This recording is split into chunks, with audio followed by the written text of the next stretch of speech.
இப்ப social media முழுக்க பரவலா பேச்சு பொருளா போயிட்டு இருக்கிற டாபிக் வந்து என்னன்னா, ஜனநாயகன் படம் ரிலீஸ் ஆகுமா? ஆகாதா? படம் வந்து போஸ்ட்போன்டா இல்ல எப்போ அஃபிஷியல் நியூஸ் வந்து வரும்?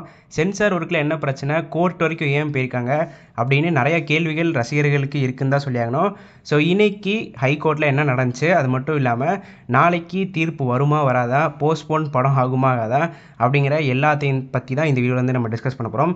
ஸோ ஃபர்ஸ்ட் திங் கோர்ட்ல வந்து கேவின் புரொடக்ஷன்ஸ் வந்து என்ன சொல்லியிருக்காங்க அப்படின்னா, டிசம்பர் 19ஆம் தேதி வந்து பார்த்தீங்கன்னா, படத்த வந்து சென்சார் போர்டுக்கு வந்து சப்மிட் பண்ணியிருக்காங்க. ஸோ சப்மிட் பண்ணி முடிச்ச பிறகு வந்து பார்த்தீங்கன்னா, சென்சார் போர்ட்ல ஒரு சில விஷயங்கள வந்து கட் பண்ண சொல்லி, மியூட் பண்ண சொல்லி சொல்லியிருக்காங்க. ஸோ புரொடக்ஷன் டீம் அதுக்கேத்த மாரி ஒரு சில சீன்ஸ் வந்து கட் பண்ணி திரும்ப வந்து குடுத்துருக்காங்க. டிசம்பர் 24ஆம் தேதி வந்து குடுத்துருக்காங்க. 25ஆம் தேதி கிறிஸ்மஸ்னால பப்ளிக் ஹாலிடேனால புரொடக்ஷன் ஐ மீன் சாரி அந்த சென்சார் போர்ட் டீம் வந்து பார்த்தீங்கன்னா, படத்த வந்து அன்னைக்கு பார்க்கல.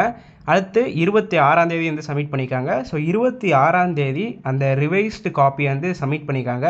சப்மிட் பண்ணி இப்போ வரைக்கும் கிட்டத்தட்ட 9 நாள் ஆயிருக்கு. படத்த வந்து பார்த்தீங்கன்னா, அவங்க பார்த்தாங்களா இல்லையாங்கிறது தெரில.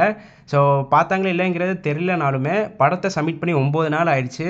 9 நாள் ஆகியும் சென்சார் சர்டிஃபிகேட் குடுக்கல. படம் வந்து ரிலீஸ் ஆகுற டைம் ஆனனால தான் வந்து எமர்ஜென்சி பெட்டிஷன் போட்டு புரொடக்ஷன் டீம் வந்து கோர்ட்டுக்கு வந்திருக்கோம் அப்படிங்கிறத வந்து சொல்லியிருக்காங்க. ஸோ இவங்க வந்து சிம்பிளாக என்ன சொல்கிறாங்க அப்படின்னா, ரிவைஸ்டு காப்பியை நாங்கள் கொடுத்து 9 நாள் ஆச்சு, ஆனாலும் எங்களுக்கு சென்சார் சர்டிஃபிகேட் வந்து வரல. படம் ரிலீஸ் ஆக 2 நாள் தான் இருக்குது. சென்சார் சர்டிஃபிகேட் வந்தால் தான் புக்கிங் வந்து ஓப்பன் ஆகும். புக்கிங் ஓப்பன் ஆனால் தான் படம் வந்து சொன்ன தேதிக்கு ரிலீஸ் ஆகும். ஸோ அதனால் சென்சார் சர்டிஃபிகேட் ஏன் வந்து கொடுக்க மாட்டேங்கிறாங்க அப்படிங்கிற ஒரு அலிகேஷன் வந்து வச்சுருக்காங்க. ஸோ இப்போ அந்த சென்சார் போர்டு சைட்லேருந்து என்ன சொல்கிறாங்க அப்படின்னா, இந்த படத்தில் வந்து ஒரு மதத்தை வந்து எதிர்த்து பேசுகிற மாதிரி இருக்குது. அதனால் அந்த சீனை முக்கியமாக கட் பண்ணால் தான் நாங்கள் படத்தை வந்து ரிலீஸ் பண்ண முடியும். அது மட்டும் இல்லாமல் அந்த டைம் அப்போ தான் நாங்கள் சென்சார் சர்டிஃபிகேட் கொடுப்போம் அப்படிங்கிறத சென்சார் போர்டு வந்து ஆணித்தரமாக சொல்லிட்டாங்க. அப்படி தான் சொல்லியாகணும். ஸோ இன்னொரு சைடுலேருந்து என்ன பேசுகிறாங்க அப்படின்னா, இதுக்கு முக்கியமான காரணம் வந்து பாஜக தான். பாஜக தான் வந்து சென்சார் சர்டிஃபிகேட் வந்து கொடுக்க மாட்டேங்கிறாங்க. ஏன் வந்து இப்படி ப்ரெஷர் கொடுக்குறாங்க அப்படின்னா, தாவேக்கா வந்து பாஜகவோட கூட்டணி போட்டால் தான் சென்சார் சர்டிஃபிகேட் வந்து கொடுப்பாங்க. கூட்டணி போடல அப்படின்னா சென்சார் சர்டிஃபிகேட் கொடுக்க மாட்டாங்க அப்படின்னு வந்து சொல்கிறாங்க. இதை வந்து ஏன் சொல்கிறாங்க அப்படின்னா, சென்சார் சர்டிஃபிகேட் வந்து சிபிஎஃப்சி அப்படிங்கிற ஒரு போர்டு தான் கொடுக்கும். இந்த போர்டு வந்து பார்த்தீங்கன்னா பிரைவேட் ஆர்கனைசேஷன் வந்து கிடையாது. இது வந்து பார்த்தீங்கன்னா கவர்மெண்ட் கீழே தான் வரும். ஸோ கவர்மெண்ட்டில் அதுக்குன்னு தனியாக வந்து ஒரு செக்டார் இருந்திருக்கு. ஸோ அந்த செக்டாரோடைய பேர் வந்து பார்த்தீங்கன்னா எம்ஐபி, அதாவது ministry of information and broadcasting. So இதில் ஒன் ஆஃப் த இம்பார்ட்டன்ட் மினிஸ்டராக இருக்கிறவர் வந்து பார்த்தீங்கன்னா டாக்டர் எல் முருகன். ஸோ இவர் வந்து பார்த்தீங்கன்னா பிஜேபி கட்சியிலேயே வந்து இருக்கார். ஸோ இந்த எல்லா விஷயத்தையும் கனெக்ட் பண்ணி தான் வந்து பார்த்தீங்கன்னா பிஜேபி தான் இந்த படத்தை ரிலீஸ் பண்ண விட மாட்டேங்கிறாங்க அப்படின்னு சோஷியல் மீடியாவில் வந்து சொல்லிட்டுருக்காங்க.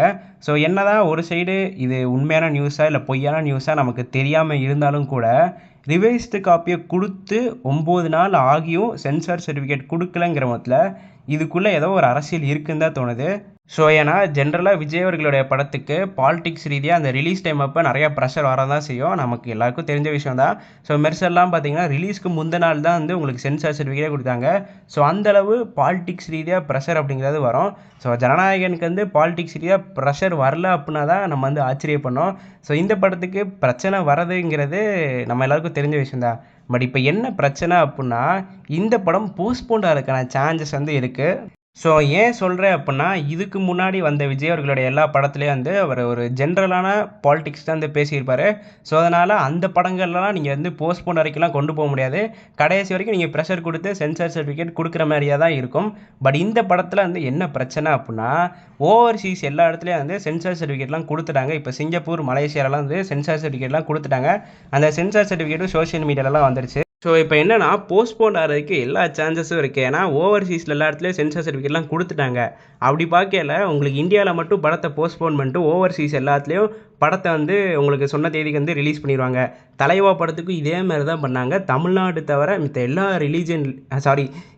ரீஜன்லேயும் படத்தை வந்து ரிலீஸ் பண்ணிட்டாங்க.